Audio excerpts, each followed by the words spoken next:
के लायक ये बिजनेसमैन एक व्यापारी की तरह सोचो। आइए समझते हैं। एक बार अकबर के राज्य में सारा खजाना खाली हो गया। अकबर ने बीरबल को बुलाया और कहा, राज्य का सारा खजाना खाली हो गया। बीरबल ने कहा, हमारे राज्य का एक व्यापारी है, उस व्यापारी को बुलाना पड़ेगा। व्यापारी को बुलाया गया।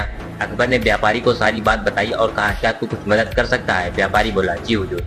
व्यापारी ने अपना सारा खजाना खोल दिया।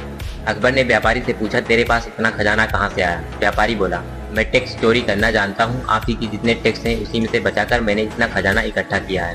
अकबर का दिमाग घूम गया। उसने कहा, इसे हमारे हस्तबल में नौकरी कराओ, घोड़े के लिए जुटवाओ।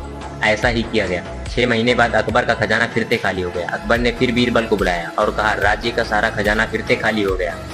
बीरबल ने कहा, फिर से उसी व्यापारी को बुलाना पड़ेगा। फिर से उस व्यापारी को बुलाया गया। अकबर ने फिर व्यापारी को सारी बात बताई और कहा, क्या तू कुछ मदद कर सकता है? व्यापारी बोला, जी हुजूर, पहले से डबल लो। अकबर ने कहा, इस बार कहाँ से कमाल आया? व्यापारी बोला, आपके जितने सिपाही थे सब भ्रष्टाचारी थे। मैंने उनसे कहा, तुम मुझे सोने की मुद्राएं दो, नहीं तो मैं तुम्हारी पोल राजा के सामने खोल दूंगा।